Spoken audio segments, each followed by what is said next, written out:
एणु आसतु से भवर भजन जो राधा आज कृष्ण को पाइब बोली सारा राति उजागर हो गला वृंदावन रे उद्धव पचारिला लो राधा तू जदि वृंदावन रे सपूत लुह ढाली दबु तथापि तो कन्हई आसीब नाही। राधा पचारिला कहीं उद्धव ना से द्वारिकार सत्यभामा को विदाई राजा हो जासी से राधा टी भूली गला कहला रे उद्धव मु बिकी देती पराण मु मोर बिकी देती पराण धन श्याम को आसिले आसु बा न आसु ताहा मन को मुझे हृदय बिकी सी आसब तेणु समस्ते 16 सहस्र गोप नारी पचार राधा सकालू जो कृष्ण धेनु नहीं वृंदावन को जाऊँ रोषई छाड़ी चली टे देखा न देखिले आमको निद मार संध्या बेले जो आसूची आम न देखिले आमको निद मारू आ तू कहीं आसुनु से राधा कहला कृष्ण तुमर मो हूँ कृष्णर एणु प्रकृत गोपी माने होती कृष्ण कृष्ण हूँ गोपीकर किंतु राधा हूँ कृष्ण। आसतु आउ एक धीमस्तर भजन श्रवण करवा अमिश्रा महोदय गंधरू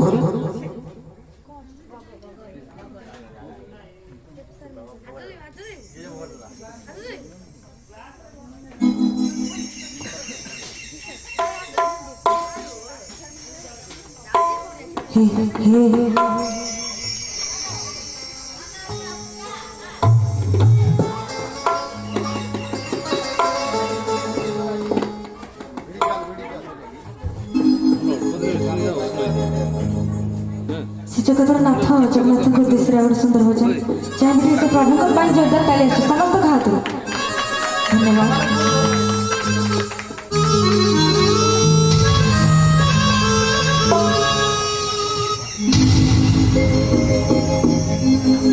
सुंदर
धन्यवाद